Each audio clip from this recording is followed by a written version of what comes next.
Hey everybody, and welcome to RPG Horror Stories with DnD Doge. In today's video, we have a story about a dungeon master that purposefully kills a D&D player's character because he thinks that they are too perceptive. A story about a Dungeons & Dragons game with microtransactions, and much more. But before we get into that, Nipsey would like you to leave a like and comment on the video. Right, Nipsey? Yes, I would like you to do that. Yay, a ball. Well said, buddy. But with that said, let's get into some D&D horror stories. That time I succeeded on 2 death saving throws and died. By Reddit user BrightBeautiful9362. Howdy. This is more for me to vent out my frustrations. I was part of this online table using Roll20 for the better part of 2 years. The party consisted of a barbarian, paladin, wizard, fighter, and I, a gloomstalker melee ranger. This is only relevant because I don't think any long-range healing options were available. The party had been fighting along some floating islands with a group from the Explorers Guild. There were a series of relatively easy to medium combats leading up to this point, so not many resources had been burned. We ended this session in combat.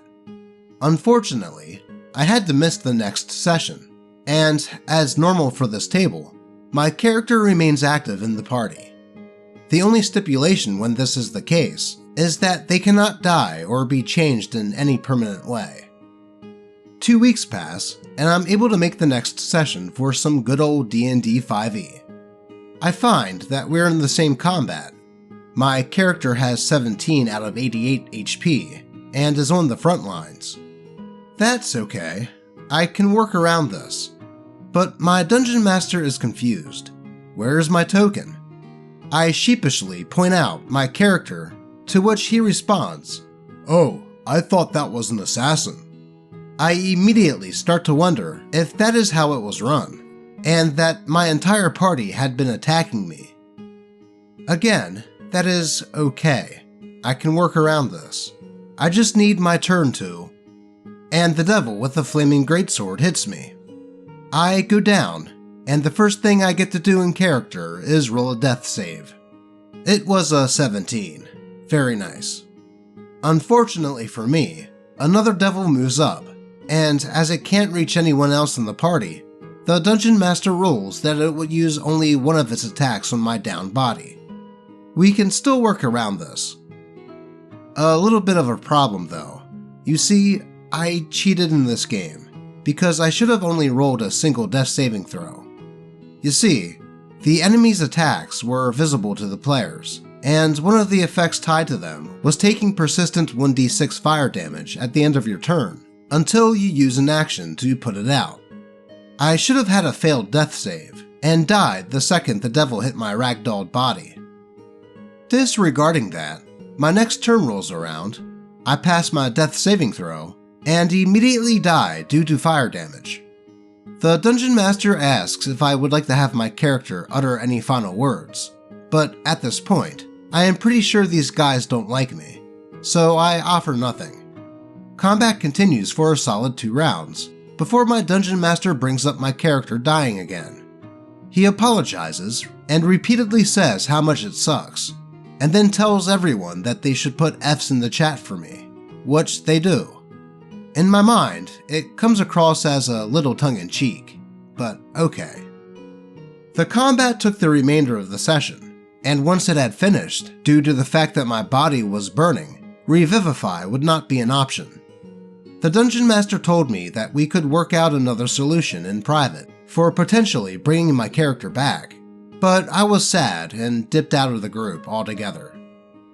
I might be being a baby, but I would have liked to at least have been given control of one of the NPCs, or just outright be told to roll up a new character and join combat. But instead, I got to join up, watch my character die, and spectate their game for the next 3 hours. TLDR. Passed 2 death saving throws, only to die to a hit that set me on fire. Well, that is kind of crappy for OP to go away for 1 week, and then come back to find their character in that position, with the possibility that the other players were targeting them accidentally due to the Dungeon Master's error, and then have to sit there for 3 hours as the others continued playing. I would have just left at that point. But as OP would come to find out later, this circumstance isn't as innocent as it sounds. Being too perceptive means intentional targeting.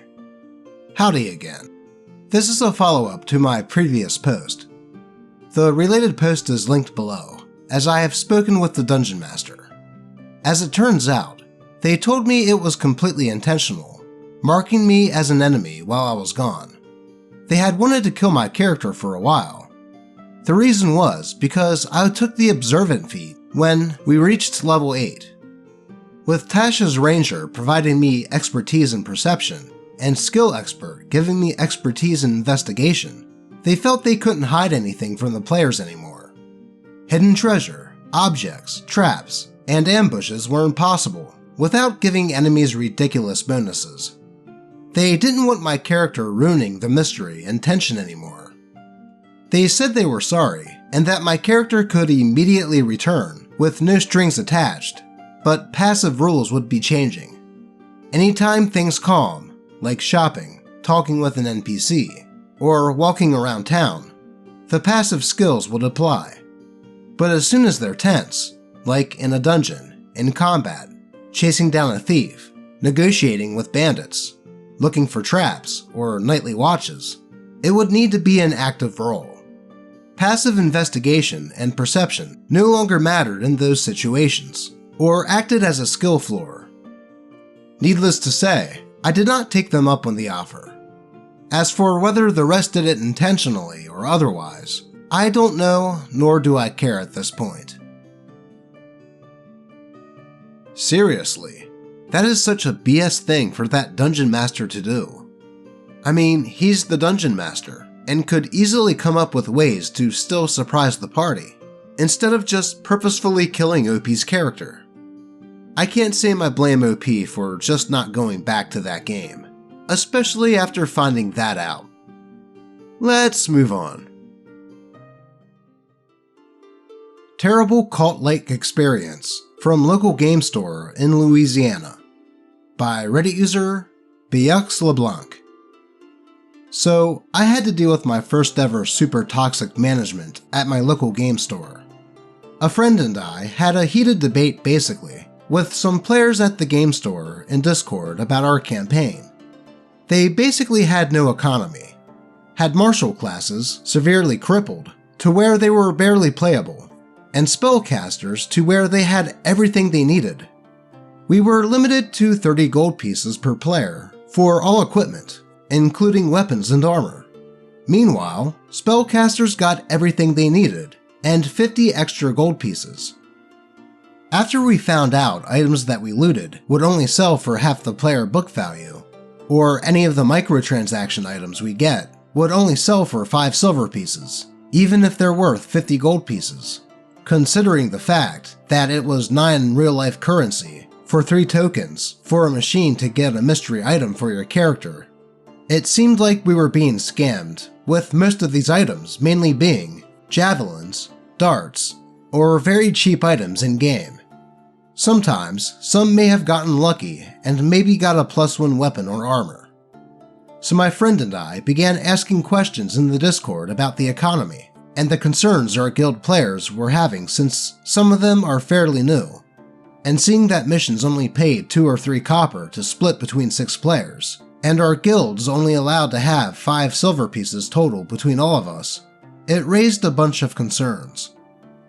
We asked about the economy and game mechanics, but we basically got gaslighted and bullied. I got personally singled out in a Discord of hundreds of players, simply for questioning the economy, crippling of martial classes, and expressing our guild's concerns. After it finally died down a few hours later, the store owner found me on Facebook and decided to start a comment war, stating how it was stupid for us to claim that they were bullying or gaslighting people, and that we basically needed to deal with it because it's a store-run campaign and players don't have any say in it, even though they let seasoned players input and change a lot in this first 2 weeks. After that situation, he blocked me on Facebook after I called him unprofessional for calling us stupid for feeling bullied and gaslighted. I then proceeded to get flamed by the players from the game store, claiming they were, quote, only protecting the game store from me. Like, what? What is this? An effing cult? Well, first, selling items in Dungeons & Dragons is typically done by halving the value of the item, according to the rules as written. But that whole deal with nerfing martial classes, and only giving out coppers to split between a party of 6 people, but then having a, quote, premium currency that can only be bought with in-real-life currency for a slight chance of getting a cool item, kinda sounds really shady. I mean, who owns this game store? EA? And as one person in the comments of this post pointed out, this could be considered gambling, and if there are any minors playing in any of these games, there could be some legal issues. My advice to OP is to just leave that store, gather your friends, and just play on your own. That way, you won't have to spend real-life money for a chance of getting a good item. Let's move on. Creepy Dungeon Master decided to inappropriately assault my character. By Reddit user, Buzzergy. I wanted to share one horror story that happened to me specifically in a homebrew campaign. Warning of in-game sexual harassment and assault. Please do not read if this is a trigger for you. This Dungeon Master was one of our friends, though we are now not in touch with him anymore, as the group and I have fallen out with him for some related issues and other stories that can be easily published here. This happened a few years ago. We decided to play on his campaign created in a full homebrew world by him as a first-time Dungeon Master. I was playing a male halfling rogue. The story led us to a tavern run by a, quote, charming bard. As we walked in, we saw that the tavern was instead a nightclub, with people dancing half naked and with pixies being used as dancing lights. We decided to have a drink at the bar, while trying to gather information on where we could find the owner. As the interaction with the bartender was unsuccessful, I decided to go upstairs and try to see if I could find the owner in his office or in other rooms of the inn. I approached the room upstairs and knocked. I was greeted by a bulky and tall, quote, sailor NPC, dressed in a, quote, sexy leather outfit. I said that I was looking for the owner, but the man straight pulled me into the room, because I failed any checks that the DM was asking me to do, and locked the door. I didn't think anything weird until the sailor pushed my character into the bed and attempted to remove my character's clothes as I was trying to escape. While I was very uncomfortable with the situation, I was kind of trusting my, quote, friend that he wouldn't do anything inappropriate. But as the scene was going on, I understood where he wanted to get to. He then kept my character pinned on the bed while trying to, quote, flirt with my character, calling him sweetheart, or saying things like, it wouldn't hurt, etc. The other players noticed me being uncomfortable, and they were also shocked in horror, one of them being my partner. They immediately came to rescue my character. At that point, I was quite shocked and didn't know what to do in a panic. We fortunately interrupted the scene and went back down to where we would finally meet the owner. At the time, I was also DMing a campaign where his character, the aforementioned, quote, charming bard, was obsessed with having sexual encounters with any breathing NPCs. On session 0, he was taking notes on all the female NPCs in the town. I just told him that nothing of such would happen, and I wouldn't include details on sex in my campaign, and he sounded disappointed. We kept playing the game, although I was a bit stunned by the experience. On that day, my partner and I started thinking about leaving the game, but we didn't want to hurt our friend's feelings as he put loads of effort into creating the world and setting up the story for us. But I had a conversation with him, and I was adamant that such things should not be happening again in the future. And I told him to tone down the sex and such hard encounters in his games, as it was not pleasant for many of us at the table, and that it was disgusting to force characters with such things. We kept playing with him for a couple more months, and had several other issues, until the crap hit the fan, with problems related to the way he was DMing, and things that the group was not happy with, similar to this horror story. We never spoke to him again. We kept playing with the rest of the group and other campaigns without him, and it's going amazingly. There's plenty of more horror stories from that campaign, but this is the one I wanted to share with you that hit me the most. Yeah, that is not something any dungeon master should do with a player's character, unless those types of themes are discussed first in a session 0. By the sounds of it, OP was also running a game, and told the DM of the other game that they weren't going to do any sexual roleplay. Perhaps the dungeon master didn't like this, and saw the game that he was running as an outlet to do that type of roleplay, and did it to OP's character as a type of slight against them or something. Either way, OP did the right thing by talking to the dungeon master after this event, and told him that they didn't appreciate what happened, and that they wouldn't stand for that type of thing happening again. But by the sounds of it, this didn't stop that dungeon master from doing so in the future anyway, so OP and the rest of the group dropped him. At least it sounds like the rest of the group stayed together and are still having fun playing D&D to this day. Let's move on to today's final story. The only merchant in Waterdeep turns into an all-powerful, non-compliant necromancer after the prisoner we had to interrogate gets killed by the all-seeing ambusher. By Reddit user Zarkuda. Premise: we were playing in the second part of Tyranny of Dragons, so I won't spoil NPCs' names or anything, but some details of the campaign or setting might come up, so stop here if you're planning to play it. We decided to investigate the sighting of a cult leader in a nearby town, and after a bit of investigation, we discovered an empty camp in front of a dungeon. We explore the whole dungeon and find the leader. I'll spare the details because they are irrelevant at this point. We are supposed to bring him to Waterdeep to question him about the cult, but as soon as we come back to the surface, we find an NPC that we met in the first half of the adventure. This NPC made a deal with us months prior, both in-game and out-of-game, where she said, "I'll help you find what you need, but you'll owe me a favor." We accepted due to the railroady nature of the first campaign, and didn't think much of it. This NPC then put a tracker on us and left. First of all, the tracker was never mentioned in the deal, and since our party didn't fancy having it on us, we decided to get rid of it. We spent a month on a boat traveling from Waterdeep to the Sea of Moving Ice. During the trip, we did a cycle of Dispel Magic plus Detect Magic every day to see if the trackers were still on us.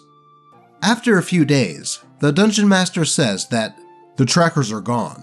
You don't sense any magic coming from you. And yet, here she is in all of her glory.